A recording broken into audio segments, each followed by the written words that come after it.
राम राम राम हरे हरे। આજે પ્રથમવાર આવનાર, ફર્સ્ટ ટાઈમ આવનાર કોઈ વ્યક્તિ? 3 લેડીઝમાંથી કોઈ नहीं। અને कल 3-4 लोगों ने मुझे बोला था कि हिंदी में, गुजराती में तो हमें कुछ समझ में नहीं आ रहा है। तो आज कितने लोग ऐसे हैं जिनको गुजराती में कुछ समझ में नहीं आएगा? तो मैं 1 2 3 4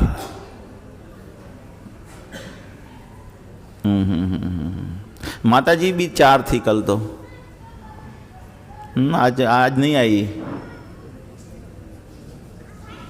गलत हो गया, मतलब गुजराती में बोला वो गलत हो गया। तो आज चौथा दिन है, आप सबका स्वागत है चौथे दिन में। इसके पहले 3 सत्र हमारे गए, तो आगे 3 सत्र में हमने क्या क्या देखा? हमने देखा कि मनुष्य जीवन का उद्देश्य है, कुछ ना कुछ, हर चीज़ का उद्देश्य होता है, ऐसे मनुष्य जीवन का भी उद्देश्य है। और उद्देश्य को प्राप्त करने के लिए हमें अथॉरिटी से ज्ञान लेना पड़ेगा, ऑथोराइज ज्ञान चाहिए। और ऑथोराइज ज्ञान प्राप्त करने की विधि क्या है वो भी हमने देखी। फिर दूसरे दिन हमने देखा हम ये शरीर नहीं है, हम आत्मा है, शरीर रूपी ड्राइवर है, हम शरीर में बैठे हुए ड्राइवर है। और तीसरे दिन देखा हमने कि, और दूसरे दिन ये भी देखा हमने कि हम दुखी क्यों हैं। क्योंकि हम जो ड्राइवर है, ड्राइवर का खुराक है आध्यात्मिक जीवन, वो हम दे नहीं रहे उनको। और तीसरे दिन हमने देखा कि भगवान कौन है और भगवान को प्राप्त कैसे किया जाए वो आगे देखेंगे। तो भगवान कौन है और देवी देवता में अंतर क्या है, तो वो कल यानी तीसरे दिन हम देखा। आज चौथा दिन है, आज हम देखेंगे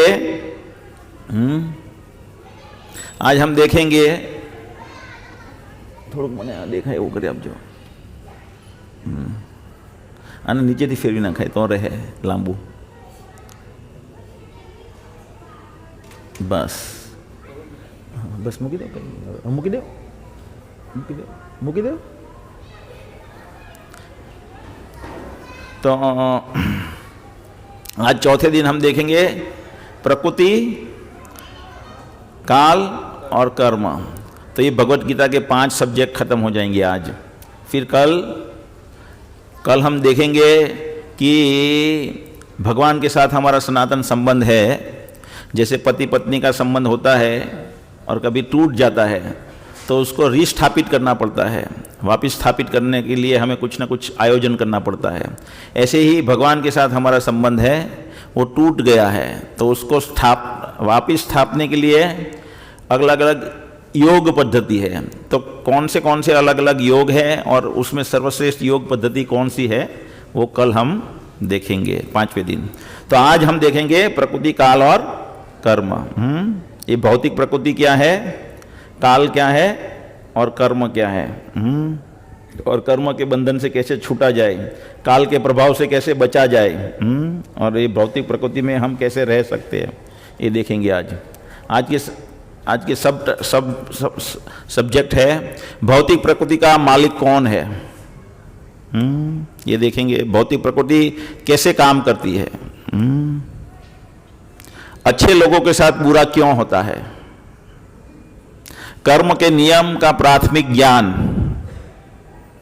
विविध प्रकार के कर्म और कर्मफल, भविष्य में कर्मफल से कैसे मुक्त रह सकते हैं, महाविनाश करने वाला कौन है, महाविनाश करने वाला काल कौन है, वो आज इतने सब्जेक्ट 7 विषय हम आज वन आफ्टर द अनदर देखेंगे। तो पहले देखते हैं भौतिक प्रकृति क्या है। तो ये भगवत गीता के 15वें अध्याय में पहला श्लोक है, ऊर्ध्व मूलम अधः शाखा। क्या बोलते हैं कि ऐसा जिनकी जड़ें ऊपर है और झाड़ नीचे है, ऐसा झाड़ आपने देखा है कहीं देखा है? सब लोगों को विनती है कि अपना मोबाइल स्विच ऑफ कीजिए, बाकी लोगों को ज्ञान। हरे कृष्णा। नरेश भाई,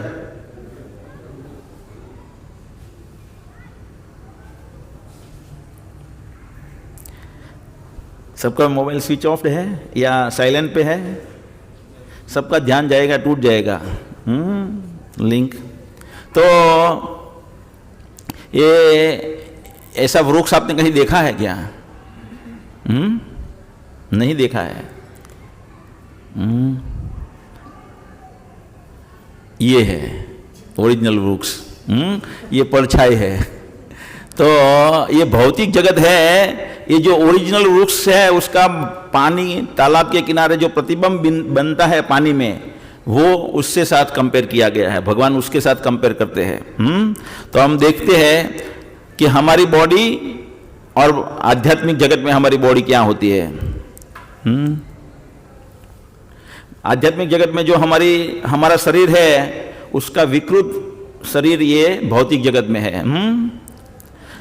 आध्यात्मिक जगत में वास्तविक कैरी होती है और ये भौतिक जगत में उसकी प्रतिबिंब है।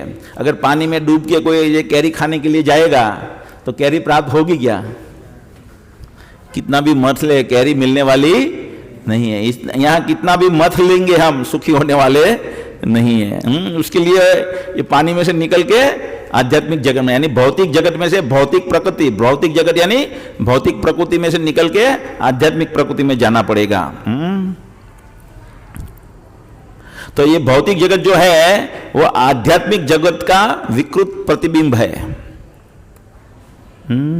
जैसे रियल मार्बल है, उसके सामने डुप्लीकेट मार्बल होता है। रियल करेंसी है, फेक करेंसी है। कुछ वैल्यू है फेक करेंसी की, कुछ वैल्यू नहीं है। रियल मैंगो और उसके सामने प्लास्टिक मैंगो दिखेंगे सेम, लेकिन कुछ मिलेगा नहीं उसमें से, हैं?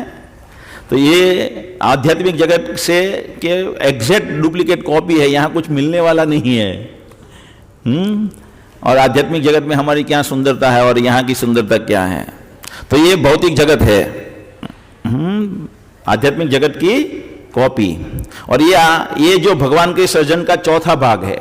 ये भौतिक जगत जो है, ये भौतिक प्रकृति जो है, वो भगवान का टोटल जो सृजन है उसका 25% है।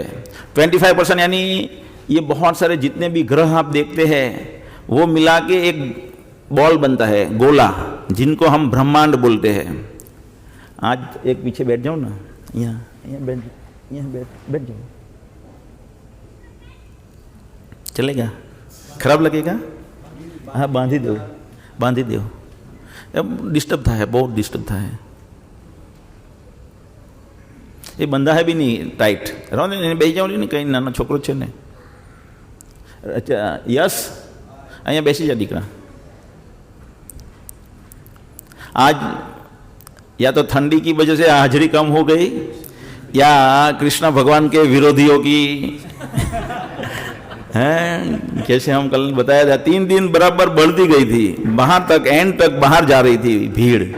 लेकिन जैसे ही कृष्ण अनाउंस हुए कि भगवान है तो वह आज संख्या कम हो गई। तो हम इस्कॉन वाले कोई फैक्ट्री नहीं डाली भगवान बनाने की, जो शास्त्रों में बताया है वो बता रहे हैं। आप कुछ भी मानो लेकिन वास्तव में भगवान कृष्ण है। शिव जी की स्थिति क्या है, ब्रह्मा जी की स्थिति क्या है, वो हम देखेंगे।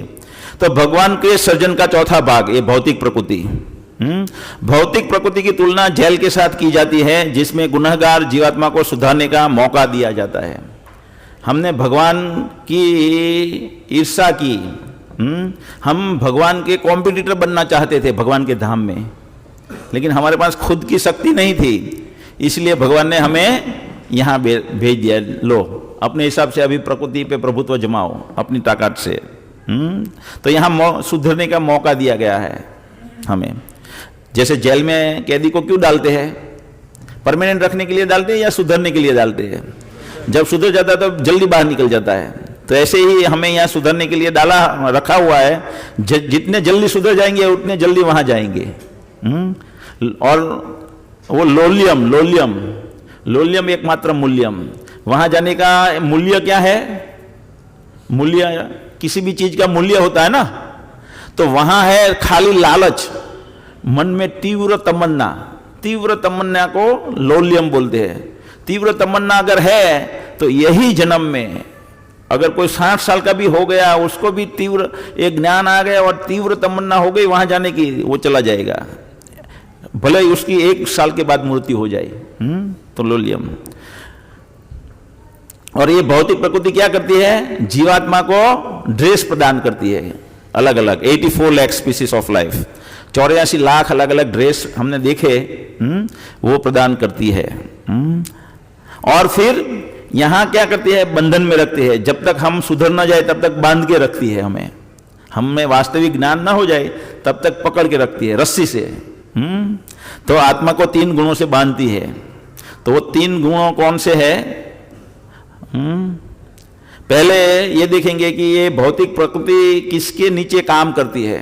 तो भगवत गीता में भगवान बताते हैं, मैं अध्यक्षण प्रकृति ही सुएते सचराचरम हेतुना न कौन्तेय जगत विपरिवर्तते। हे कुंती पुत्र, ये भौतिक प्रकृति मेरी शक्तियों में से एक है और मेरे शासन में कार्य करती है, जिससे सारे चर तथा अचर प्राणी उत्पन्न होते हैं। इसके शासन में यह जगत बारंबार सृजित और विनष्ट होता रहता है। तो ये भगवान की अध्यक्षता नीचे काम करती है। और भौतिक प्रकृति किससे बनी हुई है? तो भौतिक प्रकृति वैसे तो 24 तत्वों से बनी हुई है, लेकिन मोटा मोटी 8 है। तो वो मोटा मोटी 24 तत्व का भी वर्णन है भगवत गीता में, और 7वें अध्याय में जो मोटा मोटी 4 है वो है भूमिरापन वायु खम मनो बुद्धि रेवच अहंकार इत्यम में भिन्ना प्रकृति अष्टधा। पृथ्वी जल अग्नि वायु आकाश मन बुद्धि तथा अहंकार, ये 8 प्रकार से विभिक्त मेरी भिन्ना प्रकृति है। भगवान की 3 मेन प्रकृतियां है वैसे, अपरा प्रकृति, परा प्रकृति और तटस्थ प्रकृति। ये जो अपरा प्रकृति है ये भौतिक जगत है, ये भौतिक प्रकृति जो है। परा प्रकृति है आध्यात्मिक जगत का जो स्वभाव है वो, और तटस्थ शक्ति है वो हम जीवों की बनी हुई है। हम सब जीव जो है वो भगवान की तटस्थ शक्ति है। हमारी इच्छा से हम वहां भी जा सकते हैं, हमारी इच्छा है तो हम यहां भी रह सकते हैं। जो भी करना है हमारी इच्छा पे आधार है, इसीलिए हम भगवान की तटस्थ शक्ति है। ये भौतिक प्रकृति के 3 गुण। भौतिक प्रकृति किन से बनी हुई है? 3 गुणों की बनी हुई है, जिसमें वो येलो ड्रेस वाली लेडीज जो है बालिका, वो सत्व गुण का प्रतिनिधित्व करती है। रेड ड्रेस वाली है वो रजोगुण का प्रतिनिधित्व करती है, और ये ब्लू ब्लैक ड्रेस जो है वो तमोगुण का प्रतिनिधित्व करती है। तो ये 3 गुणों से हमें बांधती है ये प्रकृति, जिससे जहां जब तक हम सुधर न जाए। तो कैसे बांधती है? हैं? कोई हमें तो कोई दिखते बंधन दिखता नहीं, पक्षी तो ऊपर उड़ते रहते हैं हवा में।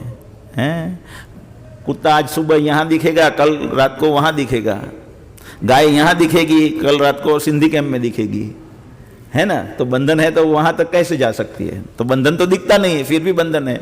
कैसे बांधती है? ये भौतिक जगत में बांधती है। जैसे कोई सिगरेट पीने वाला है तो वो सिगरेट का बंधन है, उसको सिगरेट उसको बंध के रखती है, लेकिन दिखता नहीं है, बंधन है। दारू पीने वाले को दारू का बंधन है, दिखता नहीं है, बंधन है। ऐसे ही हमें बंधन है, और बंधन के हिसाब से हम यहाँ ये 3 गुणों से बंधे हुए हैं। वो कैसे डिटेल में आज पता चल जाएगा। भौतिक प्रकृति के 3 गुणों हमारी चेतना को कैसे दूषित करते हैं। सत्व सजस्तवम इति गुणा प्रकृति संभवः निबंधन्ति महाबाहो देहे देहिनम अवयम। भौतिक प्रकृति 3 गुणों से युक्त है। ये सतो रजो तथा तमो गुणों, ये है सतो रजो और तमो गुण। हे महाबाहो अर्जुन, जब शाश्वत जीव प्रकृति के संसर्ग में आता है तो वह इन गुणों से बंध जाता है। जैसे पानी है वो शुद्ध है, बारिश से गिरती है बारिश पानी। अगर कोई व्यक्ति है वो पतीला लेके खड़ा रहेगा तो उसमें जो पानी गिरेगा वो एकदम शुद्ध होगा, लेकिन वो अगर जमीन पे गिर जाए तो वो मैला मिट्टी जैसा हो जाएगा। तो ऐसे ही हम भगवान के धाम में एकदम शुद्ध है, लेकिन जैसे ही यहाँ ये भौतिक जगत में आते हैं तो ये 3 प्रकृति से बंध जाते हैं। और जैसा जैसा गुण का संग करेंगे वैसा वैसा हमारा स्वभाव होगा। तो प्रकृति के गुणों से हम बंधे हैं, जैसे कि कैसे बंधन है, जैसे कि कुत्ता है वो बंधा हुआ है वो गुणों से, तो वो सुअर जैसा स्टाइल एक्टिंग नहीं कर सकता, वो कुत्ता कुत्ते जैसा ही वर्तन करेगा, और सुअर है वो सुअर जैसा वर्तन करेंगे। वो उसमें एक जीवात्मा है बैठी हुई है, तो वो जीवात्मा कुत्ते जैसा व्यवहार करती है क्योंकि उसने ऐसी प्रकृति का बंधन आया है। यानी बंधन ऐसा अकेले एक रस्सी का नहीं होता हमारे में, ये सब तीनों गुणों का मिश्रण होता है।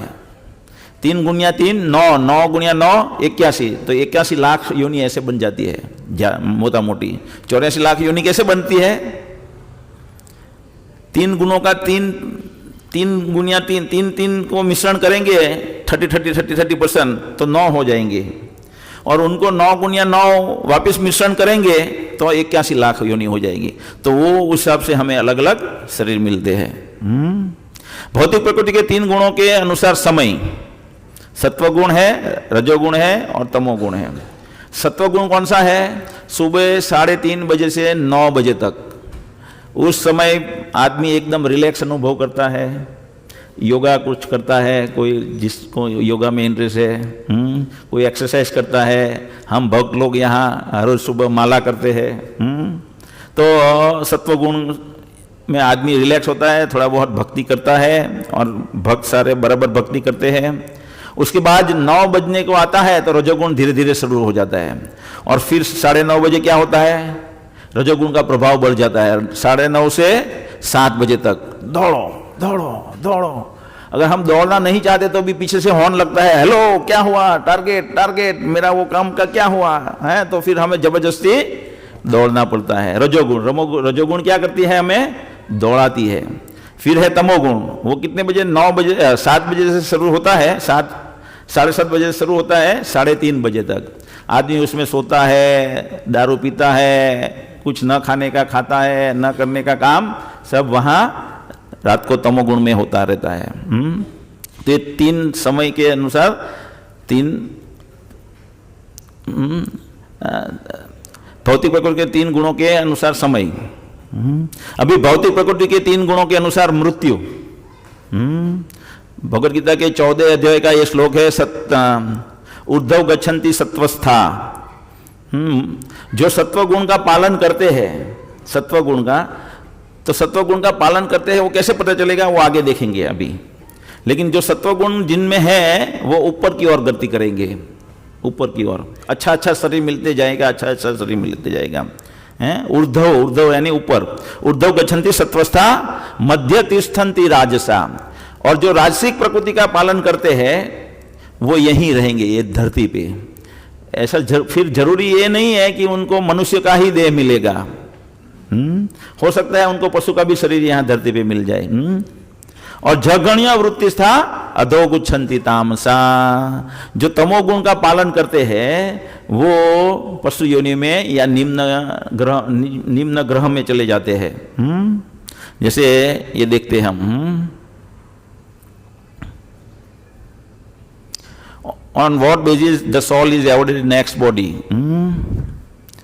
यम यम वापि स्मरण, 8वें अध्याय का ये श्लोक है, 8वें अध्याय का 6ठा। यम यम वापि स्मरण भावम त्यजन्ते कलेवम ये प्रयाति समद भावम नास्ति यत्र संशयः। अगर कोई आदमी मरते वक्त कुत्ते को याद करेगा तो नेक्स्ट जन्म में कुत्ता बनेगा, बिल्ली को याद करेगा बिल्ली बनेगा। कोई लोग बंदर पालते हैं, मालूम है आपको? बंदर पालते हैं। बंदर पालते हुए देखा किसी ने? हमने जमीन ली थी, ये नंदग्राम यानी हमारी जो फार्म कम्युनिटी है ना, तो वो जमीन जिससे हमने ली थी वो बंदर पालता था।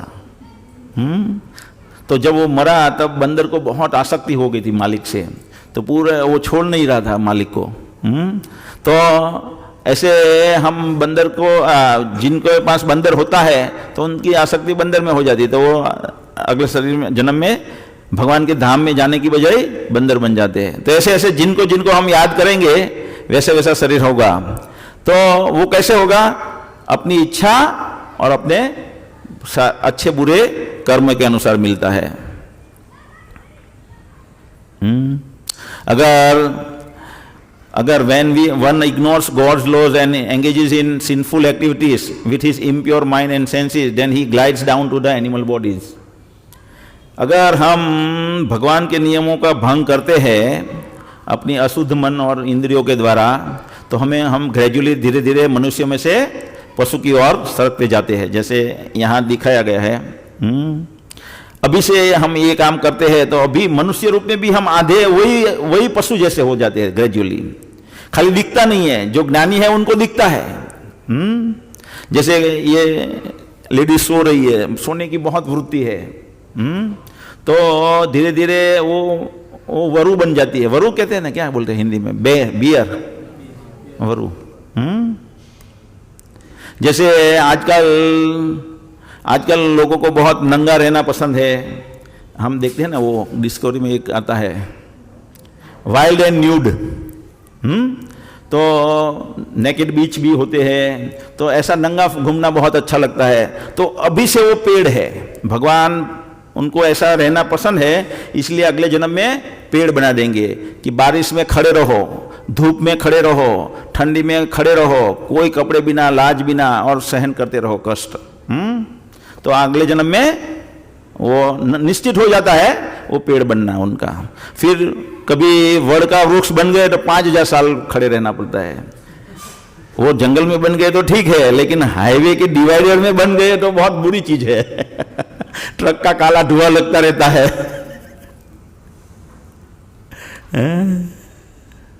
तो in human form of life we have got develop intelligence, हमें विकसित बुद्धि है हमारी पशुओं से सबसे। तो हमें भेद करना पड़ेगा कि हमें क्या कैसे जीना है। पर अगर हम वो भेद नहीं करते और पापपूर्ण जीवन जीते हैं, तो फिर हमें क्या कैसे पापपूर्ण जीवन जीते हैं, ये 4 पिलर है पापपूर्ण जीवन के। अगर हम मांसाहार करते हैं, अगर हम नशीला पदार्थ का सेवन करते हैं, जैसे कि अभी तो हम इस्कॉन में तो हम कोई भक्त चाय भी नहीं पीते, लेकिन ज़्यादातर सिगरेट, तम्बाकू, दारू, ड्रग्स, आजकल तो ड्रग्स बहुत चल रहा है अमीर लोगों में, तो ये तो बहुत गलत चीज़ है। अगला जन्म बहुत भयंकर होता है, उससे पहले सजा भी भयंकर होती है। ये 4 चीज़ नहीं करनी है। तो आप बहुत सारे लोग कहते हैं कैसे जिंदा रहते हैं, लेकिन हम तो मौज मस्ती में रहते हैं। भगवान देखो, इस्कॉन के वाले भक्त कोई क्या मुरझाए हुए हैं क्या, कूदते हैं। अगर ये जुआ नहीं खेलना, चौथा है अपनी स्त्री को छोड़ के किसी और पत्नी के साथ संबंध नहीं रखना, और स्त्री को चाहिए कि अपने पति के सिवा किसी और पुरुष के साथ संबंध न रखे। तो ये 4 चीज अगर हम मनुष्य जन्म में कम से कम नहीं करनी है। और क्या करना है, अगर ऐसा हम करेंगे तो फिर भी हम धीरे धीरे नीचे की योनियों में चले जाएंगे। अभी भौतिक प्रकृति के 3 गुणानुसार पारिवारिक जीवन, सत्व गुण में जो रहते हैं वो ज्यादातर सत्व गुण के हिसाब से अगले जन्म के पुण्य होते हैं, तो उनके पास थोड़ा धन संपत्ति होता है, कमाने के लिए इतना दौड़ना नहीं पड़ता है, थोड़ा रिलैक्स जीवन होता है, जॉइंट फैमिली में रहते हैं, सुबह शाम भगवान के भजन करते हैं मिलजुल के, उसमें पति ही कमाता है, पत्नी कमाने नहीं जाती है। तो एक निर्मल जीवन होता है, बहुत दौड़ धाम वाला जीवन नहीं होता है। यह है रजोगुणी जीवन, जिसमें पत्नी भी कमाती है और पति भी कमाता है, और दोनों में फिर हर रोज झगड़ा होता है। क्या झगड़ा होता है, मैं ज्यादा कमा रही हूं, तुम ज्यादा कमा रहे हो, क्योंकि वो अहंकार वो बाहर नहीं आता लेकिन अंदर छुपा रहता है, सूक्ष्म रूप से साइकोलॉजिकली इफेक्ट करता है उनके नेचर को। तो उसमें झगड़ा रहता है। फिर पार्टियां होती है, घूमने चले जाते हैं, और कभी कभी लोगों को दिखाने के लिए एक बार हम भगवान में मानते हैं, धर्म में मानते हैं, एक आध बार हफ्ते में एक आध बार मंदिर जाके आते हैं, और साल में एक आध बार यात्रा भी कर लेते हैं, साल खाली घूमने के लिए। तो रजोगुण है ये। और तमोगुण, झूम बराबर झूम शराबी, शादी बादी कुछ करना नहीं, शादी करके फिर तलाक के लिए दौड़ना, वकील को पैसे देना, ये कुछ नहीं है। तो ये तमोगुणी जीवन है। तीन गुणों के अनुसार हमारी पूजा कैसी होती है। जैसे हमारे अंदर गुण है वैसे ही हम कार्य करेंगे। जैसे कुत्ता है वो कुत्ते का ही काम करेगा, क्योंकि उसके अंदर वही इतने इतने मात्रा में प्रकृति के तीन गुण है। सूअर है वो सूअर का ही काम करेगा, क्योंकि उसके पास उसके अंदर वो जीवात्मा ने ऐसे ऐसे तीन गुण पकड़े हैं प्रकृति में से। ऐसे ही हमने जो गुण पकड़े हैं अगले जन्म के जीवन के हिसाब से, उसी हिसाब से हम पूजा करेंगे। फिर कोई भक्त मिल जाता है और ज्ञान देता है और फिर हम डाइवर्जन होते हैं, वो अलग बात है। लेकिन तब तक जो ये नेचर के हिसाब से ही हमारा वो घर में भी जन्म होता है, जहां हमारी प्रकृति के अनुसार हमें मिले, भगवान वही हमको जन्म देते हैं, वही घर में। तो तीन जो सत्वगुणी लोग होते हैं वो देवताओं की पूजा करते हैं, पंच उपासना जो बोलते हैं वो देवताओं की पूजा करते हैं। जो मनुष्य जो रजोगुणी होते हैं वो मनुष्यों की पूजा करते हैं। कभी कभी लोग हम देखते हैं हिटलर की पूजा करते थे लोग दूसरे वर्ल्ड वॉर के बाद। क्यों? क्योंकि उस वक्त हिटलर की वजह से इतना सब चीज़ों का ब्लैकमेलिंग होने लगा और बाकी लोग बहुत पैसे कमाए हैं। तो जो लोग करोड़पति बन गए उनकी वजह से तो वो लोग मानने लगे हमारे लिए तो भगवान है। कभी कभी लोग कहते हैं हमारे लिए तो हमारे माता पिता ही भगवान है, बताते हैं ना। तो माता पिता के लिए सम्मान होना चाहिए, लेकिन वो भगवान नहीं है, क्योंकि भगवान ने वो दिए हैं। इसके जन्म के पहले दूसरे माता पिता थे, वो कहाँ है? वो भगवान आपके गायब हो गए, ऐसा नहीं होता, समझ में आया? तो भगवान भगवान होता है। तो रजोगुणी लोग मनुष्यों को पूजा करते हैं। कभी कभी लोग अभी देखो गांधी जी को भी भगवान मानने लगे हैं, कोई क्रिकेटर को भी भगवान मानने लगे हैं, कोई देवी देवता, कोई देवी को भी, कोई औरत को भी देवी मानने लगे हैं। जयललिता थी वो तमिलनाडु की मुख्यमंत्री है, तो उनको कितने सारे लोग भगवान मानते थे। और तमोगुणी लोग हैं वो अमावस्या के दिन शमशान में जाते हैं, भूत प्रेत की पूजा करते हैं और दूसरी काली विधि करते रहते हैं। तो उनका पूजन ऐसा होता है, क्योंकि उसने तमोगुण अर्जित किए हैं, तो ऐसी ही पूजा होगी। भौतिक प्रकृति के तीन गुणों के अनुसार कर्म। देखो अभी इसमें वो व्हाइट ड्रेस वाली छोटी सी लड़की है, एकदम निर्मल है, खेल रही है, कूद रही है, कोई टेंशन नहीं है, पूरा आनंद में है? तो ये सत्वगुण है। और क्रिकेटर खिलाड़ी जो देखो वो रजोगुण में है, वहाँ हमेशा कंपटीशन चलती रहती है, मैं आपसे अच्छा हूँ, मैं आपसे अच्छा हूँ, मैं इतना कमा रहा हूँ, मैं इतना कमा रहा हूँ, बाजू वाला इतना कमा रहा है तो मैं, बाजू वाला एक फैक्ट्री डाल रहा है मैं दूसरी डालूंगा। तो ऐसी कंपटीशन चलती रहती है, तो रजोगुण ही है। अगर तो हमें पता चलेगा हम कौन से गुण में है। और तमोगुण में वो कोने में देखो वो सिगरेट पी रहा है, दारू पी रहा है, नशे में रहता है, प्रमाद, आलस, कुछ काम करने का मन नहीं करता है, ऐसे ही पड़े रहते हैं, वो तमोगुण है। भौतिक प्रकृति के तीन गुणों के अनुसार बंधन। हम देखते हैं जगत में तीन प्रकार के लोग होते हैं, अपर क्लास, मिडिल क्लास और लोअर क्लास। अपर क्लास वाले लोग समझते हैं कि मैं बहुत सुखी हूँ, मेरे पास धन संपत्ति है, ये है वो है, मेरे समाज में नामना है, तो मुझे भगवान की भक्ति करने की क्या जरूरत है। तो वो भगवान की जब भक्तों मिलते हैं वो ऐसे लोगों को, तो उनके पास तो अच्छा मौका होता है भक्ति कर लेने का, लेकिन वो लोग बंधन में है, ये सत्वगुण से बन जाते हैं। हम अच्छी स्थिति में है इसलिए हमें ये करने की आवश्यकता नहीं है। तो उनके लिए सोने की चेन है, सोने की चेन से बंधा है। वो बोलते हैं कि हम तो सोने की चेन वाले हैं। अरे भाई सोने की चेन है फिर भी बंधे तो है ना तुम। फिर है मिडिल क्लास वाले।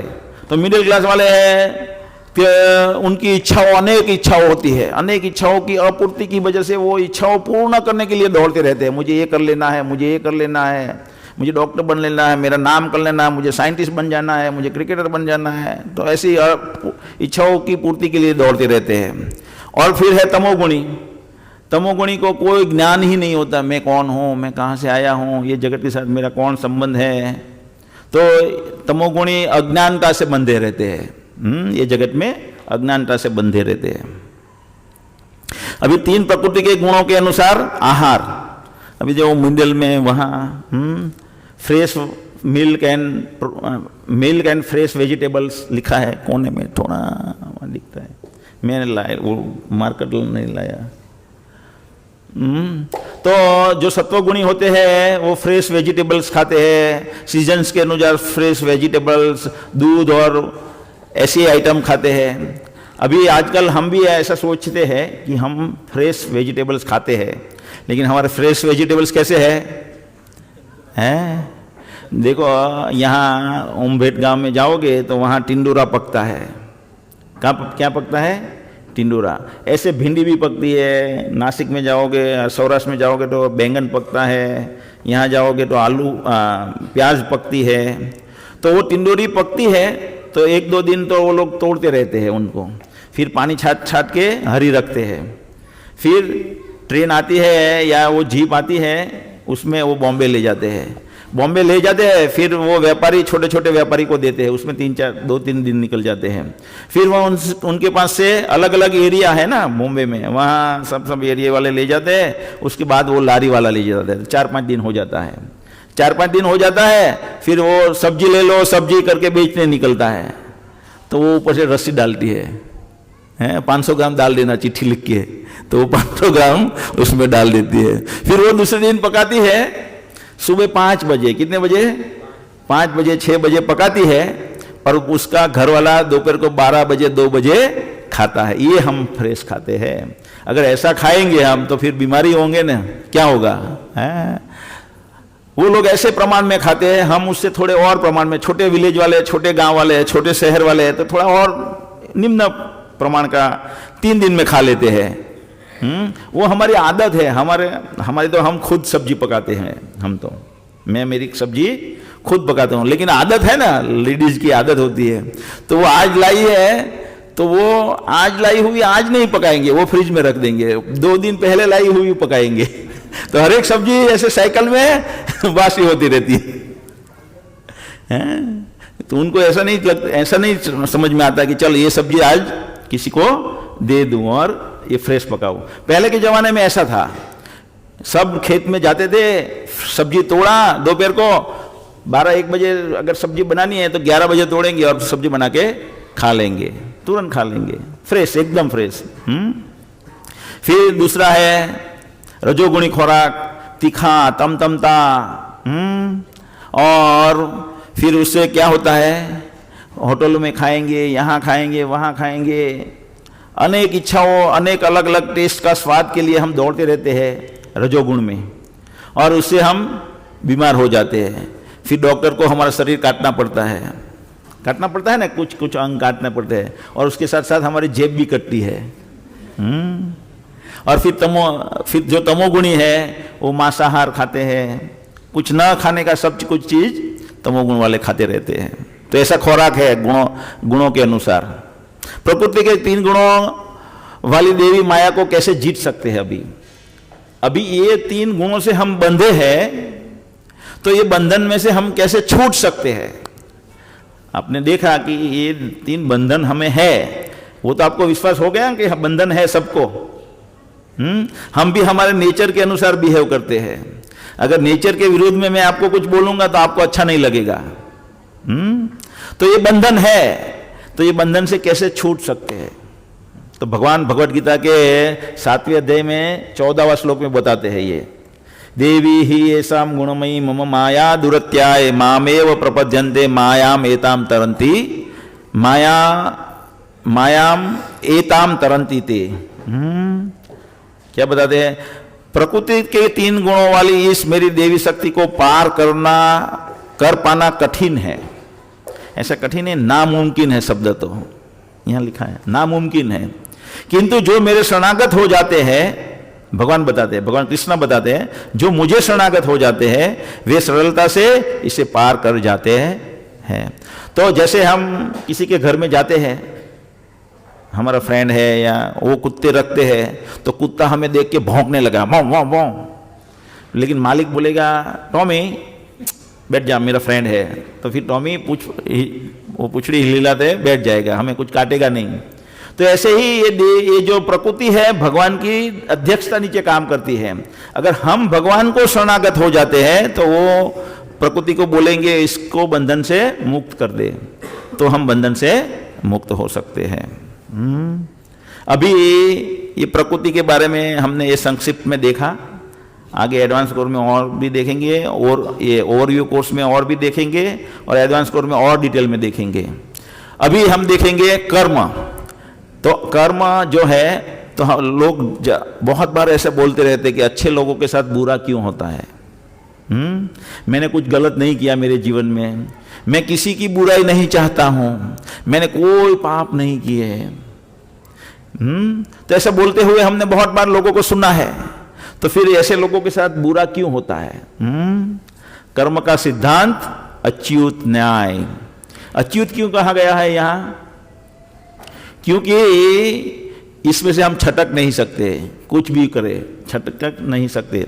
जैसे यहां हम कुछ गुनाह करते हैं, भारत में तो बहुत आसान है कि हम गुनाह करते हैं, पुलिस को कुछ दे देते हैं, गवर्नमेंट अधिकारी को कुछ देते हैं, जज को भी दे देंगे तो जज भी जजमेंट भी बदल देगा, हैं? तो यहां हम छटक सकते हैं। लेकिन यम के दूत हमें लेने के लिए आ गए और उनको बोलेंगे भाई ले लो ये 2 लाख रुपया, तो उनके लिए वो 2 लाख कागज भी कोई वैल्यू नहीं है। हम बोलेंगे नहीं नहीं नहीं, एक फैक्ट्री पूरी दे देता हूं, मुझे छोड़ दो। तो तुम्हारी फैक्ट्री की उनको कुछ पड़ी है नहीं। तो अच्युत न्याय, वहां आप बच नहीं सकोगे, तो अच्युत न्याय है। कर्म की परिभाषा क्या है? अभी समय रूपी साक्षी और भौतिक प्रकृति के नियंत्रण में, जैसे हम भौतिक प्रकृति के बंधन में बंधे हैं, और समय जो सूर्य देव है उनका रिप्रेजेंटेशन यहाँ करता है, नियंत्रण में जो हम कार्य करते हैं उसे कर्म कहा जाता है। जो भी काम करते हैं, कर्म के नियम, हम जो कुछ भी करते हैं, सोचते हैं, उसके लिए हम खुद जवाबदार है। इसलिए हम जो भी कुछ करेंगे उसके परिणाम से सावधान रहना हमें चाहिए, क्योंकि हर एक कार्य की प्रतिक्रिया होती है। इसलिए जो भी प्रतिक्रिया हमें मिलती है वो हमारे क्रिया का फल है, ये समझना चाहिए। कर्म के नियम का प्राथमिक ज्ञान, 3 प्रकार से हम कर्म को समझने का प्रयत्न करेंगे। विविध प्रकार के कर्म, कर्म के नियम का प्राथमिक ज्ञान, विविध प्रकार के कर्म, कर्म का फल कब मिलता है। अभी हमारे मन में 3 प्रश्न हो सकता है कि भाई कर्म क्या है, कर्म का सिद्धांत क्या है, कौन से प्रकार के कर्म है और उनका फल कब कैसे मिलता है। तो पहले देखेंगे कर्म के नियम का प्राथमिक ज्ञान। कानून की अज्ञानता यह कर्म की प्रतिघात से बचने का सही कारण नहीं है। अभी हम कुछ करेंगे, हमने कि कर्म एक कर दिया, किसी को मार दिया, फिर हमें यमराज सजा देने के लिए कुछ सजा नियुक्त करते हैं, और हम यमदूत को बोलेंगे या यमराज को बोलेंगे कि भाई मुझे ज्ञान नहीं था, मुझे छोड़ दो, तो क्या हम बच जाएंगे क्या? पहले जान लेना चाहिए। कभी कभी लोग बोलते हैं यहाँ कि लोगों को तो मालूम ही नहीं है, तो लोगों से तो कर्म ऐसे पाप तो कर्म होते ही रहते हैं। तो पहले के जमाने में क्या था? पहले के जमाने में से बचपन में से ट्रेनिंग देते थे बालक को गुरुकुल में, और गुरुकुल में पढ़ाया जाता था पाप क्या है, पुण्य क्या है, पुण्य क्या है। आजकल किसी स्कूल में पढ़ाया जाता है क्या पाप पुण्य? तो अभी पढ़ाया ही नहीं जाएगा तो फिर उनको पता कैसे चलेगा ये पाप है पुण्य है? तो फिर सजा तो मिलेगी।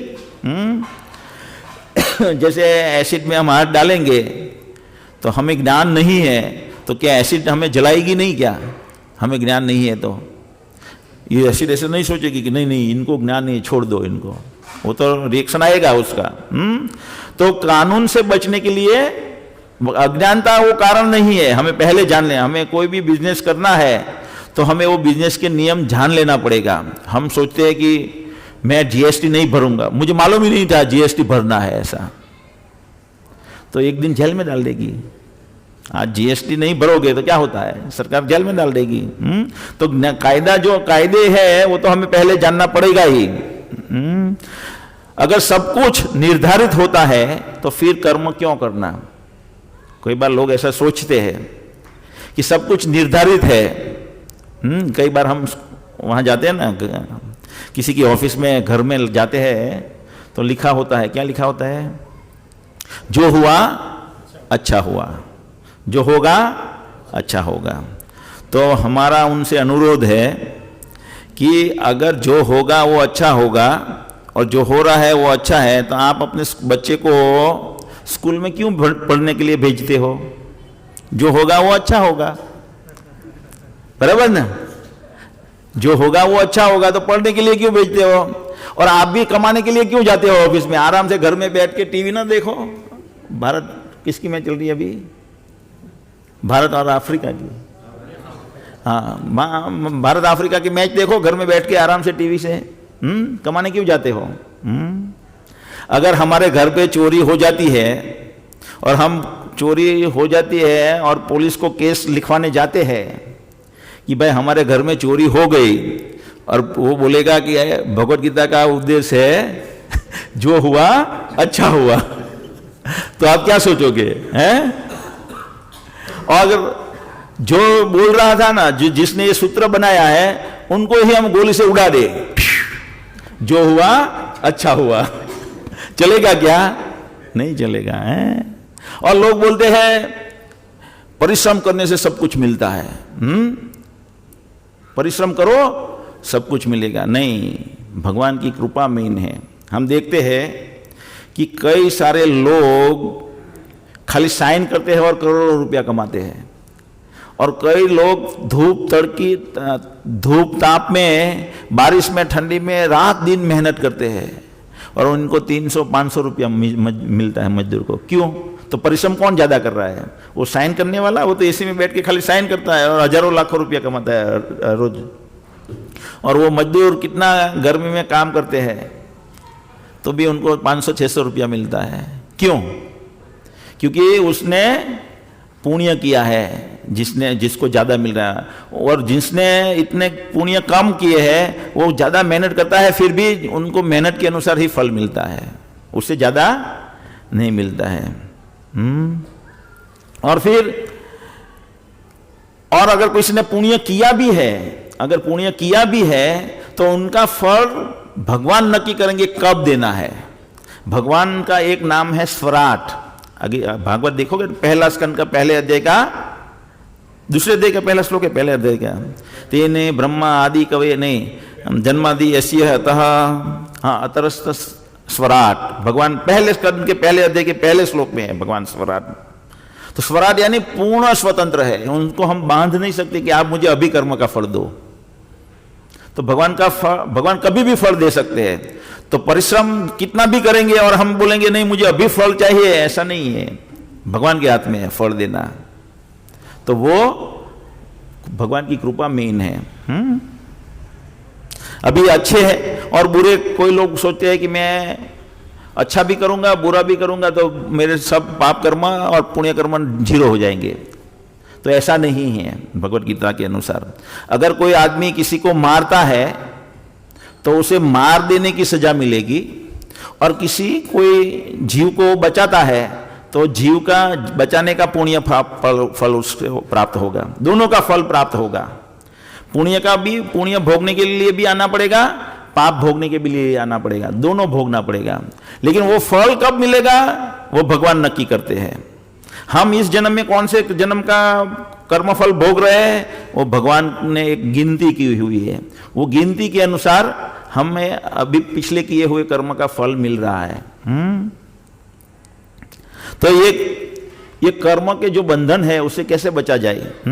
कर्म की प्रतिक्रिया से मुक्त होने के लिए अकर्म करना चाहिए, जैसे अर्जुन ने किया। आगे हम डिटेल में उसकी चर्चा करेंगे आज ही। तो अकर्म करना पड़ेगा। अकर्म क्या है? भगवान की भक्ति। जैसे अर्जुन ने भक्ति की, अकर्म भगवान के लिए कार्य किया, तो उनको क्या मिला? कितने लोग मर गए महाभारत के युद्ध में, किसी को मालूम है क्या? आज तक के इतिहास में इतने आदमी नहीं मरे। ये अभी कोरोना में 2-3-5 लाख लोग मर गए होंगे। कितने लोग? 10 लाख, 50 लाख, कितने मरे? 50 लाख मरे क्या? नहीं। महाभारत के युद्ध में 1,64,00,000 लोग मरे थे। कितने? 1,64,00,000। उसमें से आधे लोगों को अर्जुन अकेले ने मारा था, और फिर भी अर्जुन को एकमात्र उनका रिएक्शन नहीं मिला। एकमात्र जरा सा भी रिएक्शन नहीं आया इतने लोगों को मारने के बाद भी। क्यों? क्योंकि उसने अकर्म किया था। तो अकर्म किसको कहते हैं वो हम आगे देखेंगे। वो अकर्म जो है वो भक्ति है, लेकिन वो अकर्म कैसे कहते हैं उनको आगे देखते हैं। विविध प्रकार के कर्म, कर्म 3 प्रकार के कर्म है। लोग कभी कभी हम भगवत गीता बेचने जाते हैं तो लोग बोलते हैं हम तो आ बधामा नहीं मानिए, हमें आवा बधामा नहीं मानिए, हमें कर्म में मानिए। तो हमें पूछे भाई कर्म कोने कहेवाय, विकर्म कोने कहेवाय, अकर्म कोने कहेवाय, बताओ पहला। तो तने कर्म विकर्म अकर्म में जो फर्क नहीं खबर तो तू कर्म शू करे, ख्याल है ने। तो आज देखेंगे कर्म किसको कहते हैं। शास्त्र आज्ञा के अनुसार किया जाता है वो सदकर्म, जो शास्त्रों में बताए हैं उस प्रकार से हम कार्य करेंगे। हमारा उठना बैठना खाना, अपने बच्चों के साथ का व्यवहार, अपनी पत्नी के साथ का व्यवहार, माता पिता के साथ का व्यवहार, हमारे संबंधियों के साथ का व्यवहार, वो सब का डिफाइन है शास्त्रों में, डेफिनेशन है सबकी, पूरा डिटेल लंबा लंबा वर्णन है।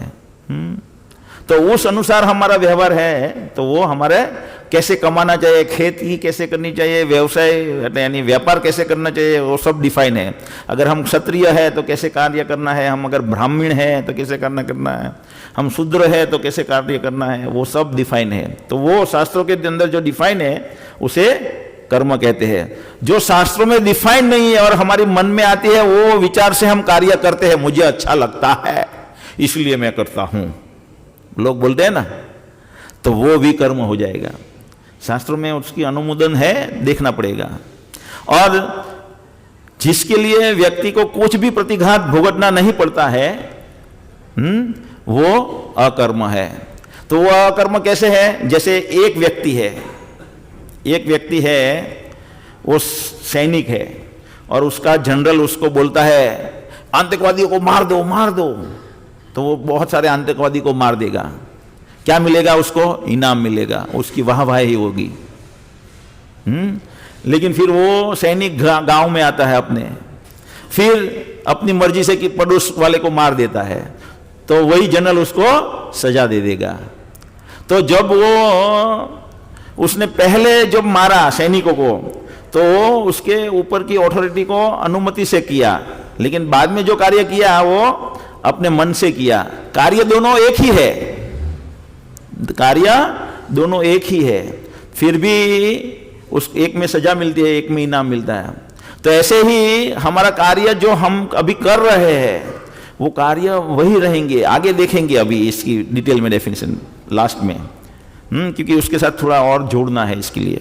तो हमारे कार्य वही रहेंगे, लेकिन हम उसको करने की प्रक्रिया चेंज करते हैं। कैसे चेंज करते हैं वो भगवत गीता के अनुसार बताएंगे, तो वो अकर्म हो जाएगा।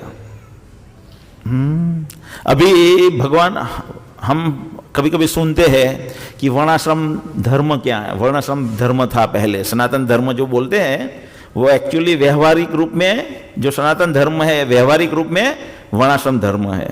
सनातन धर्म यानी भगवान के धाम में ऐसा चलता है, उसका यहाँ व्यवहार में अमल होगा वर्णाश्रम धर्म के ना। तो वर्णाश्रम धर्म में ब्राह्मण होता है, क्षत्रिय होता है, शूद्र होते हैं, वैश्य होते हैं। तो एक इनको समझने के लिए एक मैं कंपनी का एग्जाम्पल देता हूँ कि अगर कंपनी को अच्छी तरह चलानी है, एक कंपनी है उसको अच्छी तरह चलानी है, तो उसमें कौन कौन होगा। एक एडवाइजरी कमेटी होगी जो लॉन्ग टर्म सलाह देती है और पॉलिसी बनाती है कंपनी की, तो वो एडवाइजरी कमेटी बोलते हैं। तो वो एडवाइजरी कमेटी होनी चाहिए और उसको एग्जीक्यूट करने के लिए जो पॉलिसी बनाई है उसके हिसाब से काम करने वाले और करवाने वाले पहले चाहिए। तो करवाने वाले जो होते हैं वो मैनेजरियल पोजीशन पे होते हैं, वो सब मैनेजमेंट के आदमी होते हैं और वो क्षत्रियों के साथ कंपेयर किया जाए। एडवाइजरी कमेटी को ब्राह्मणों के साथ कंपेरिजन होती है वो जगत, तो वो उनको ब्राह्मण कहा जाएगा। और जो मैनेजरियल कमेटी है जो संचालन करते हैं, जो हेड ऑफ डिपार्टमेंट होते हैं, उसका कंपैरिजन क्षत्रियों के साथ किया जाएगा। और जो मार्केटिंग डिपार्टमेंट है उसको वैश्यों के साथ किया जाएगा। उसकी एडवाइजरी कमेटी एडवाइस देती है, वो माल बनवाते हैं, माल बनाओ फिर उसको बेचना पड़ेगा बाजार में, बेचेंगे नहीं तो आगे फैक्ट्री नहीं चलेगी। तो मार्केटिंग डिपार्टमेंट होता है। और फिर वो जो मैनेजर होते हैं वो तो मशीन पे काम नहीं करेंगे, मशीन पे काम करने वाले वर्कर होते हैं, तो उनको उनका कंपैरिजन शूद्रों के साथ कहते हैं करेंगे। तो अगर ये 4 लोग कंपनी में नहीं है, 4 प्रकार के लोग अगर कंपनी में नहीं है तो कंपनी चलेगी क्या?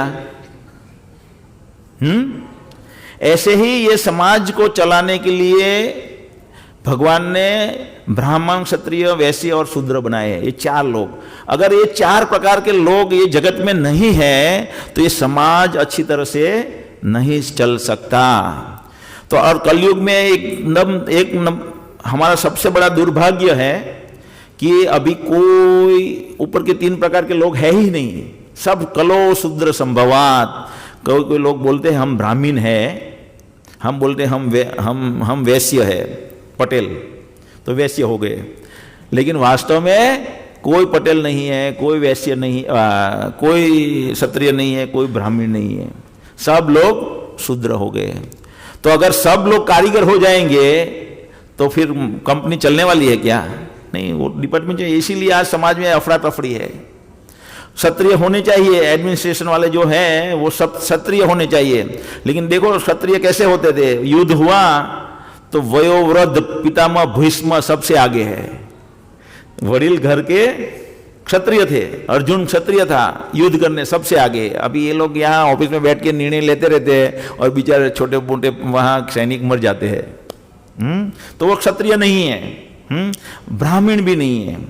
पहले के जमाने में क्या होता था, राजा शासन करते थे, ब्राह्मण से एडवाइस लेते थे। हर एक राजा आप देखो तो उनके कैबिनेट में ब्राह्मण होते थे। ब्राह्मणों को शासन करना नहीं है, अगर ब्राह्मण शासन करता है या नौकरी करता है तो ब्राह्मण नहीं है। आजकल तो मैं ब्राह्मण हूँ, क्या करते हो? हैं, केमिकल फैक्ट्री में नौकरी करता हूँ। अरे भाई, तो केमिकल फैक्ट्री में काम कर रहा है तो वो शूद्र हो गया, ब्राह्मण कैसे हो गया? लेकिन चल रहा है ऐसा। तो ये जन्म के नाम पे चलता है अभी, लेकिन पहले गुण के अनुसार ब्राह्मण होते थे। तो गुण नहीं है तो वो ब्राह्मण नहीं है, पहले गुण के अनुसार होता था। जब तक लड़का 14 साल का होता था तब वो डिफाइन होता था कि ये ब्राह्मण है, क्षत्रिय है, वैश्य है कि शूद्र है, इनकी क्या क्वालिटी है, और उसके हिसाब से उसको पढ़ाते थे। कल परसों हमने देखा ना कि बुद्धि के स्तर के हिसाब से पढ़ाते थे। अगर शूद्र के घर में भी क्षत्रिय के गुण वाला लड़का है तो उसको क्षत्रिय की गुरुकुल में भेज दिया जाता था। तो आजकल ये सब चीज वर्णाश्रम धर्म पूरा टूट गया है, इसलिए अफरा तफरी है और बराबर चल नहीं रहा सब। अभी कर्म का सिद्धांत, तो कर्म का सिद्धांत कैसे कर्म होते हैं हमारे से, पाप कर्म कैसे होते हैं। तो पहला है कुटम। हमारे ये अंदर तमन्नाएं पड़ी रहती है। वो तमन्ना कैसे बनती है, वो हमारे पाप कार्य से ही तमन्ना बनती है, वो हम देखेंगे। तो जैसे एक व्यक्ति पहली बार दारू पीता है, फिर वो दारू पीना की प्रक्रिया से ही उसको वापस दारू पीने की तमन्ना जगती है। समझ में आया ना? ऐसे ही आप कोई भी चीज ले लो, कोई बार सिगरेट पिया, कोई भी कार्य किया एक पहली बार, तो उसी से उसकी तमन्ना वापस जगती है, उसको कुटम बोलते हैं। तो कुटम है, उनके मन के अंदर इच्छा पड़ी हुई है। फिर वो मौका देखता है, कभी यहां जैसे मोबाइल पड़ा है तो वो घर से निकलता है, तब उसको चोरी करने की तमन्ना नहीं है, लेकिन अंदर वृत्ति पड़ी हुई है। लेकिन जब मोबाइल देखता है, ये किसका मोबाइल है?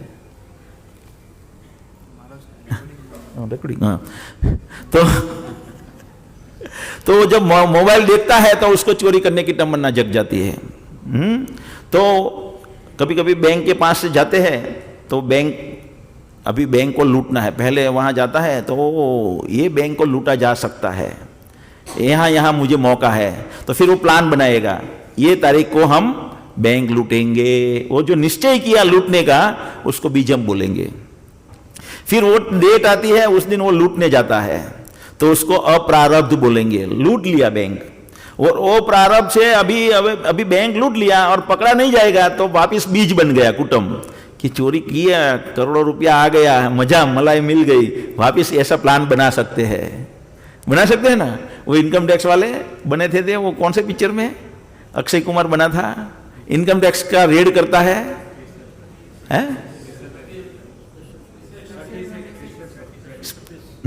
तो उसमें क्या है, वो रेड करने जाता है, पहली रेड करता है, अनुपम खेर वाला है ना, तो पहली रेड करता है, पैसा कमा लेता है, तो फिर वो बंद नहीं होता है, वापिस तमन्ना जगती है, वापिस तमन्ना जगती है। तो ऐसे बैंक लूट लिया, एक्शन हो गई, जब तक पकड़ा नहीं जाएगा तब तक वो एक्शन भी कुटुंब रूप से चालू रहता है। और फिर एक दिन आज लूटा है तो एक दिन तो पकड़ा जाना निश्चित ही है।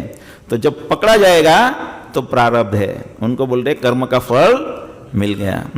तो कर्म का सिद्धांत ऐसे काम करता है। तो जो हम करेंगे वो तो भगवान की नजर में से तो छूटेंगे नहीं। चित्रगुप्त वहां होते हैं, आगे देखेंगे कर्म का फल कब मिलता है, वो भगवान नक्की करते हैं, कभी भी मिल सकता है। कर्म का सिद्धांत अच्युत न्याय हम समाज में देखते हैं। कोई बड़े बड़े पहलवान है, कोई एकदम कमजोर है, कर्म का फल है ये अच्युत न्याय। कोई बचपन में ही काम करना पड़ता है, मजदूरी करनी पड़ती है, हम लोग देखते हैं बचपन से मजदूरी करना पड़ेगा।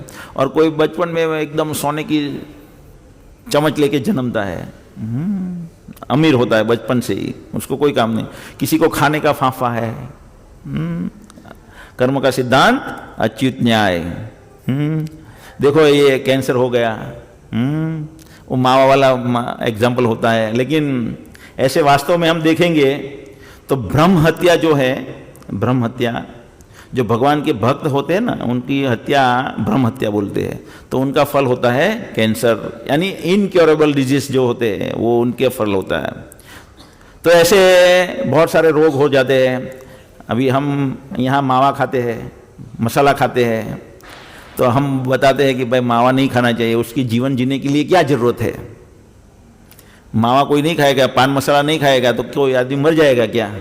अनाज नहीं खाएगा तो मर जाएगा, लेकिन ये मसाला नहीं खाएगा तो नहीं मरेगा। लेकिन वो बोलता है प्रभु जी मावा बिना नहीं चलता, तो भगवान बोलते हैं मैं काने गिराए बिना नहीं चलाऊंगा। तो फिर भगवान काना गिरा देते हैं, फिर मावा अंदर रहता ही नहीं, डायरेक्ट बाहर निकल जाता है।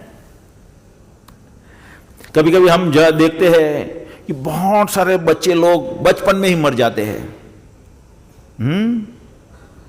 कर्म का सिद्धांत अच्युत न्याय। तो हमें लगता है कि भगवान बहुत निर्दयी है। हम हॉस्पिटल में जाएंगे, धरती कंप आया 2002 में, 2006 में, 2001 में धरती कंप आया और बहुत सारे बच्चे, छोटे छोटे बच्चे कच्छ में मर गए। भगवान कितने निर्दयी है। लेकिन हमारे ये भौतिक जगत में हाजिरी ये दिखाती है कि हम यहाँ कोई निर्दोष नहीं है, सब भगवान की नज़र में गुनहगार है। हम, मैं भी हूँ, आप सब लोग हैं। वो उसने कुछ गलत किया है लेकिन फल अभी मिला। इसलिए ट्रेनिंग होनी चाहिए बचपन में, तो वो नहीं करेगा तो वो ऐसा फल नहीं मिलेगा।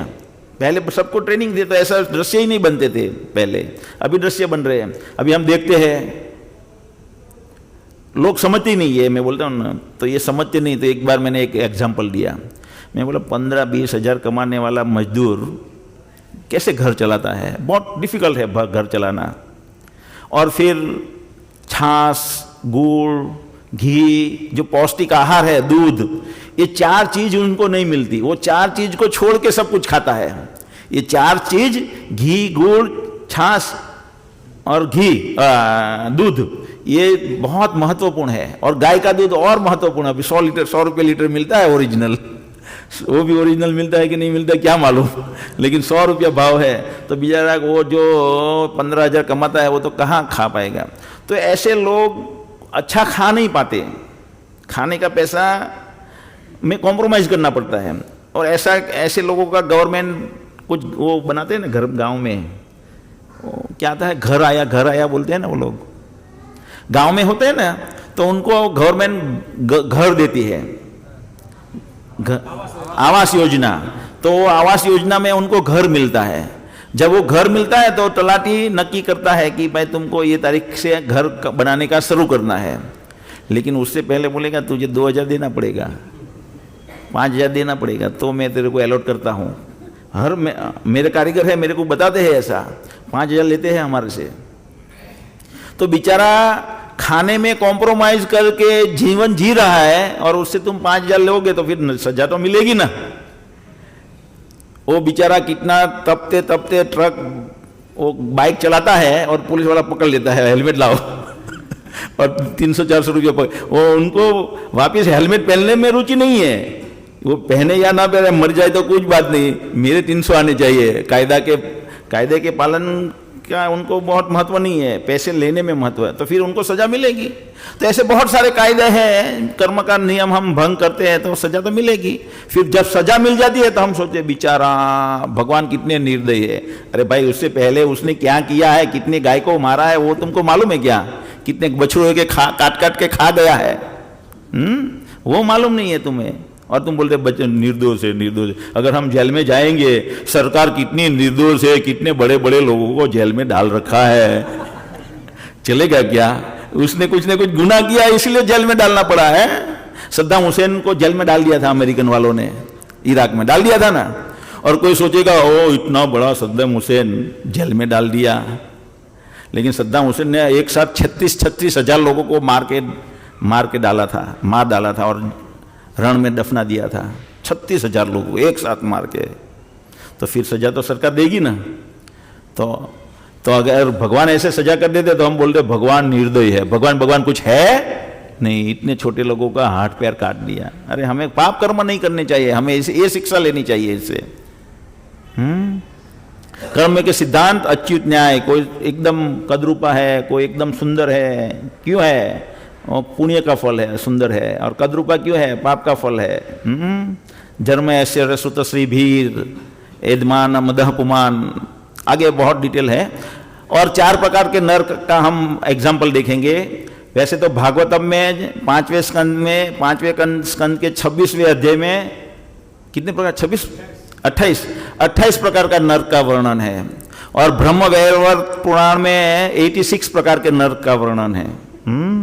तो ये पहले प्रकार का नरक का वर्णन हम देखते हैं इसमें, ये कोने में। उसमें आदमी शराब पीता है। 4 चीज नहीं करनी चाहिए, मैंने बोला ना, कम से कम मनुष्य जीवन में। क्यों? उसके 4 धर्म के जो मेन पिलर है वो टूट जाते हैं, इसके लिए वो नहीं करनी है।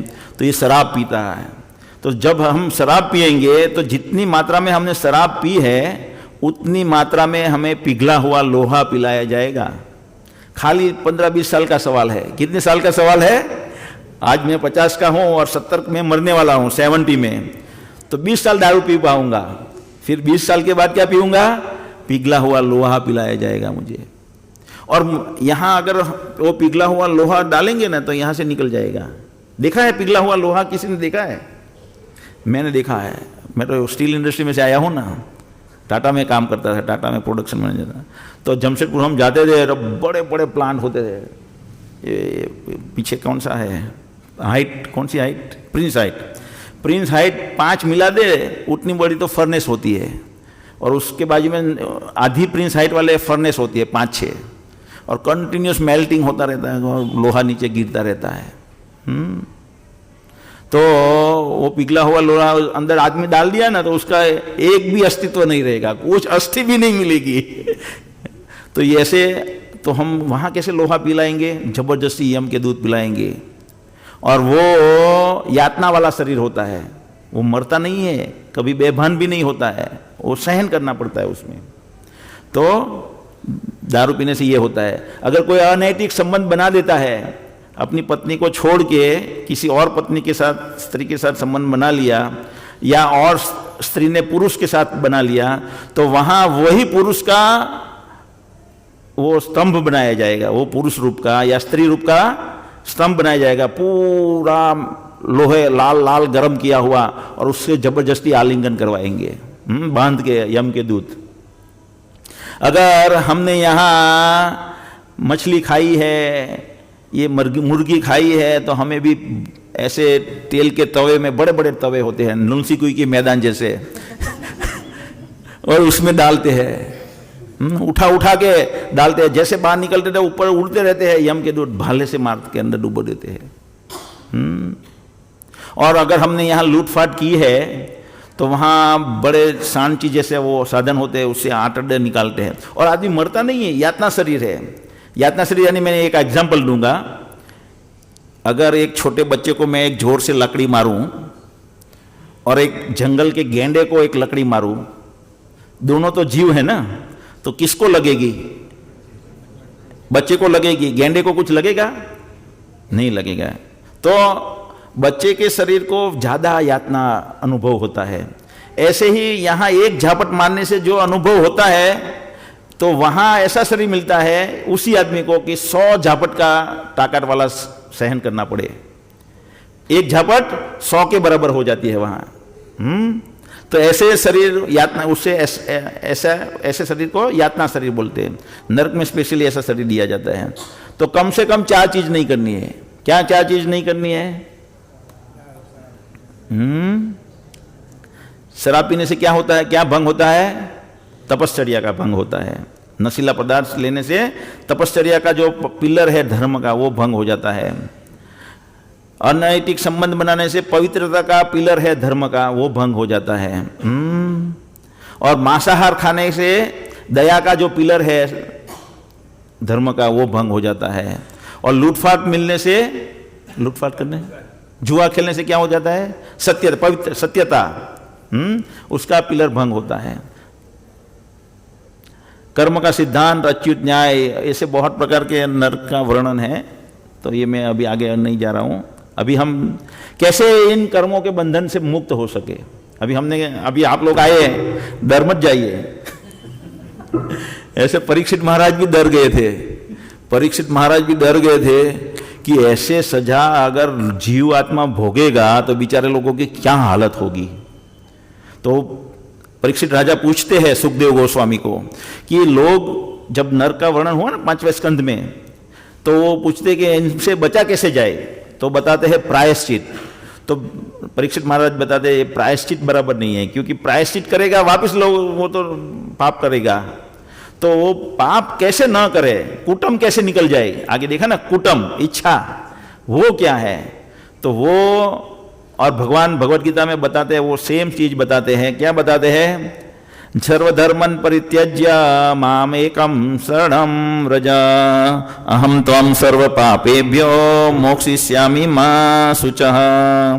भगवान बताए समस्त प्रकार के धर्मों को परित्याग करो और मेरी शरण में आओ, मैं समस्त पापों से तुम्हारा उद्धार कर दूंगा, डरो मत। सब कुछ छोड़ दो, भगवान बताते हैं। तो मैं देवी उपासक हूं, भगवान कहते डरो मत। मैं गांधी उपासक हूं, डरो मत। भगवान बताते हैं मैं तुम्हारी रक्षा करूंगा। कौन ते प्रतिजानी न मे भक्त प्रणश्यति। बहुत भगवान गारंटी देते हैं। आगे एक श्लोक है, हाँ काल में आएगा। तो भगवान को शरणागत होंगे अगर हम, भगवान जैसे ही हम भगवान को शरणागत हो जाते, हम यहां आने का कारण क्या है? भगवान का कंपटीशन किए हुए हैं। कंपटीशन किया क्योंकि ईर्षा से, ईर्षा आ गई, द्वेष आ गया कि भगवान को क्यों सब कुछ, हमें क्यों नहीं, मुझे क्यों नहीं। ऐसा हमने सोचा है, एक माइक्रो सेकंड के लिए सोचने पर भी यहां डाल दिए गए हैं हम। तो ये छोड़ना है, उनको शरणागत होना है। और फिर अगर हम सब पाप से मुक्त हो गए तो बाकी का जीवन कैसे जीना है।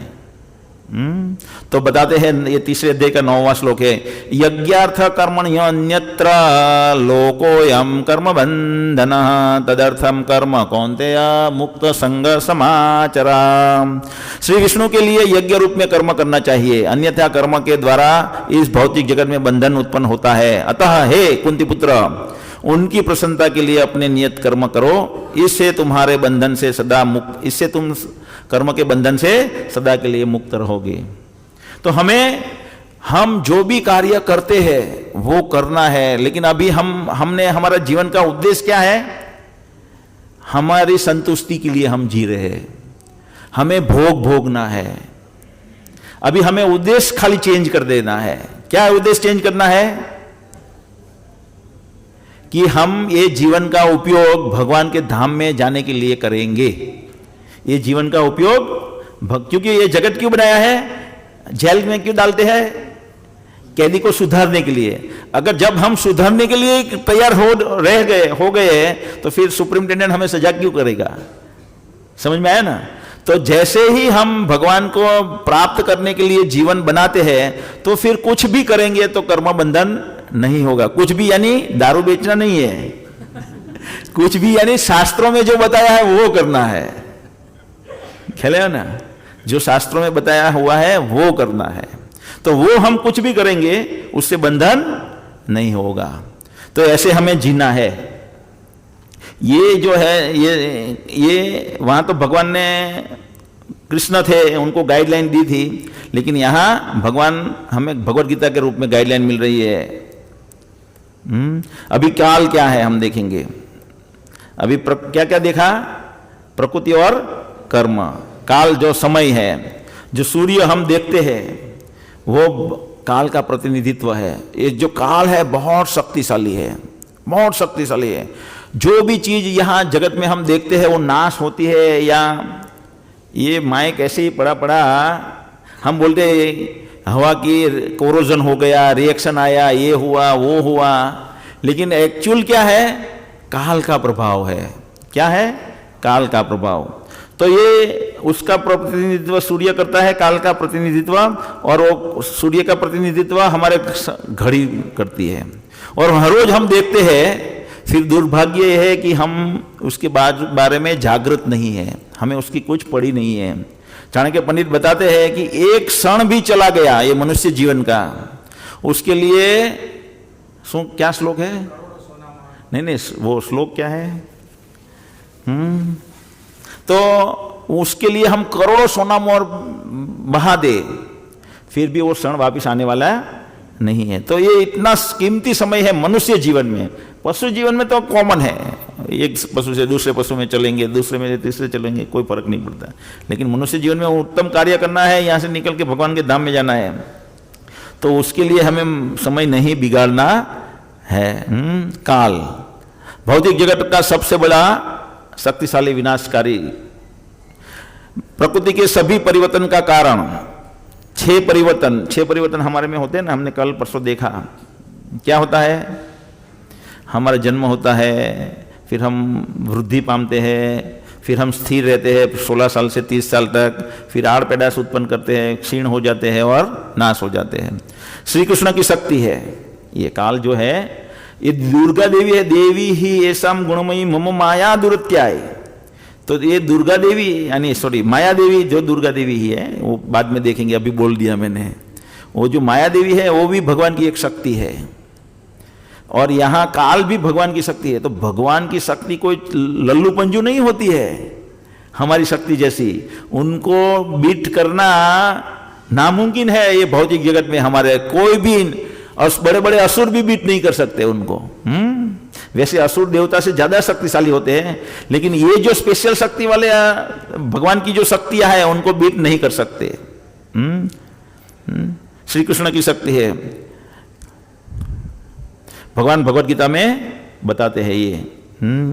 क्या बताते हैं, 11वें अध्याय में जब भगवान ने विराट रूप का प्रदर्शन किया, अर्जुन को दिखाया, तो अर्जुन ने प्रश्न किया कि भगवान ये क्या है आपका विराट रूप। तो भगवान बताते हैं, कालोस्मि लोकक्षय कृत्वा वृद्धो लोकान समाहूर्तम प्रवृत्तः ऋते पीत्वाम न भविष्यन्ति सर्वे ये अवस्थितः प्रत्यनिकेषु योद्धा। भगवान ने कहा, समस्त जगतों को विनाश करने वाला काल मैं हूं, और मैं यहां समस्त लोगों को विनाश करने के लिए आया हूं। तुम्हारे पांडवों को अलावा दोनों पक्षों के सारे योद्धा मारे जाएंगे। भगवान काल के रूप में आए हैं और सबका नाश करने वाले हैं, पांडवों को छोड़ के। पांडवों को क्यों नहीं छोड़, ऐसे भगवान के भक्त होते हैं, उनको आगे एक श्लोक है, वो अभी मैं नहीं लेने वाला हूं, थोड़ा इसमें देंगे। तो काल जो समय है उसका हम इफेक्ट हमारे पे देखते हैं। पहले देखेंगे, देखो मैरिलिन मनरो बड़ी फेमस मॉडल थी। एक बार उसने आईने में अपना एक वाइट हेयर देख लिया, वैसे तो ग्रे हेयर ही होते हैं उन लोगों के, और वाइट हो गया खाली, तो उससे सहन नहीं हुआ, काल की वजह से सहन नहीं हुआ, और उसने आत्महत्या कर ली। मालूम है ना आपको? नहीं मालूम है? किसको मालूम है इसमें से? मैरिलिन मेनरो गूगल में टाइप कीजिए, मिल जाएगा। भगवान बताए अमंग सब दिवस आई एम दी टाइम। अभी देखो ये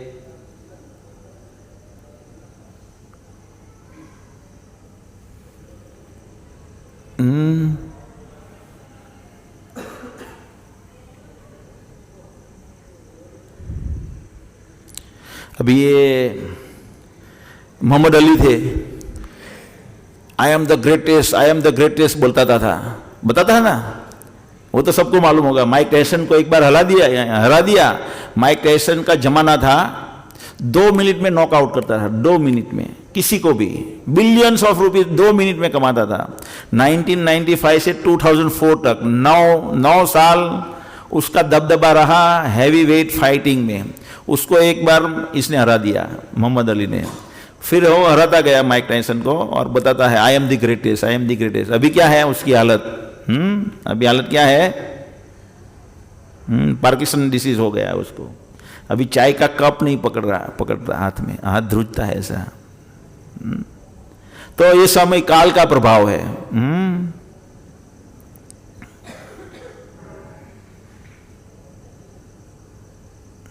एक मेरा काल का प्रभाव वाला एक चित्र ड्राइंग मेरे को मालूम नहीं कहाँ चला गया, जिसमें बड़ी बड़ी हीरोइन हम गर्व करते हैं। तो वो पहले क्या थी, अभी क्या है, पहले क्या थी दूसरी हीरोइन, पहले क्या, वैजंती माला क्या दिखती थी, अभी क्या दिखती है, जयप्रदा क्या दिखती थी, अभी क्या दिखती है, विनोद खन्ना क्या दिखता था।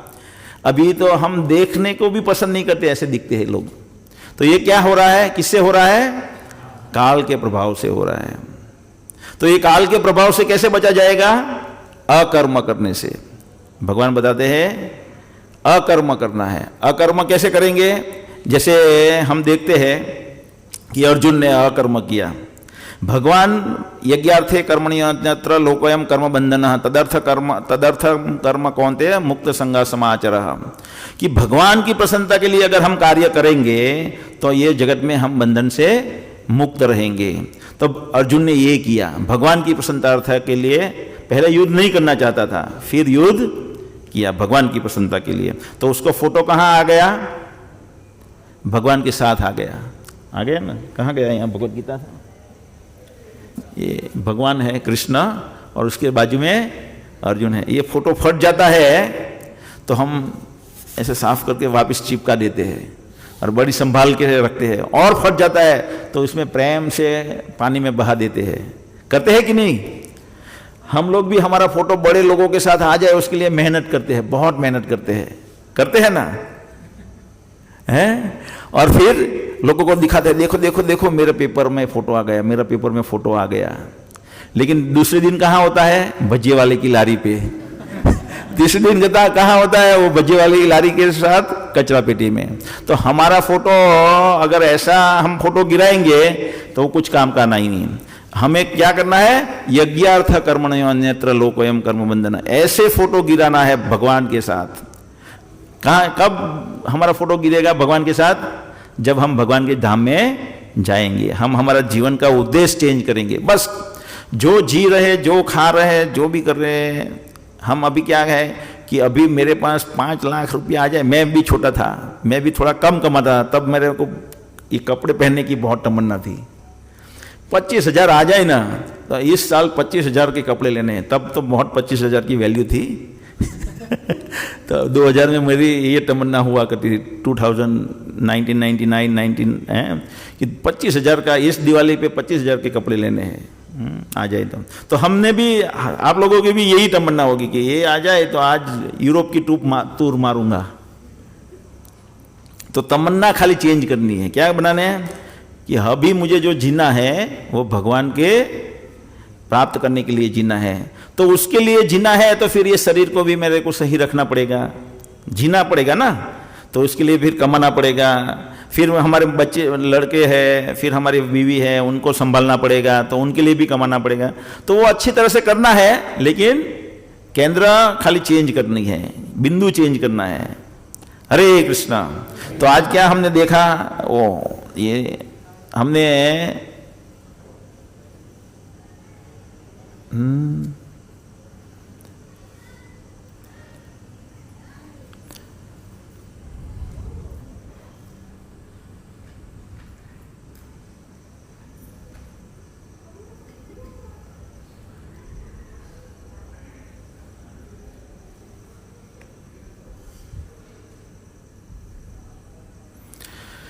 प्रकृति के मालिक कौन है? आज हमने देखा कौन है। भगवान बताए मैं अध्यक्षता ने प्रकृति स्वीते चराचरा, भगवान मालिक है। हैं? भौतिक प्रकृति कैसे काम करती है? भगवान की अध्यक्षता नीचे काम करती है। अच्छे लोगों के साथ बुरा क्यों होता है? क्योंकि उसने कुछ ना कुछ आगे पाप किया है, जो उसको अभी पता नहीं। कर्म के नियम का प्राथमिक ज्ञान क्या है? कि अज्ञानता से भी कुछ भी करेंगे फल तो मिलेगा। विविध प्रकार के कर्म और कर्मफल क्या है? कर्म, विकर्म, अकर्म, और उनके अलग अलग फल है। भविष्य में कर्मफल से कैसे मुक्त रह सकते हैं? एक हाथ ऊंचा करके बताओ एक जन। अकर्म करके। अकर्म कैसे करेंगे? खाली जीवन का उद्देश्य चेंज कर देना है। महाविनाश करने वाला काल कौन है? भगवान की शक्ति है। कालोस्मी, भगवान की मैं हूं। हरे कृष्णा। कल हम देखेंगे योग, अलग अलग प्रकार के योग और सर्वश्रेष्ठ योग पद्धति कौन सी है जो हमारा और भगवान का टूटा हुआ संबंध स्थापित कर सके। जैसे पत्नी के साथ जो व्यवहार अगर टूट जाता है उसको स्थापित करने के लिए कुछ ना कुछ करना पड़ेगा।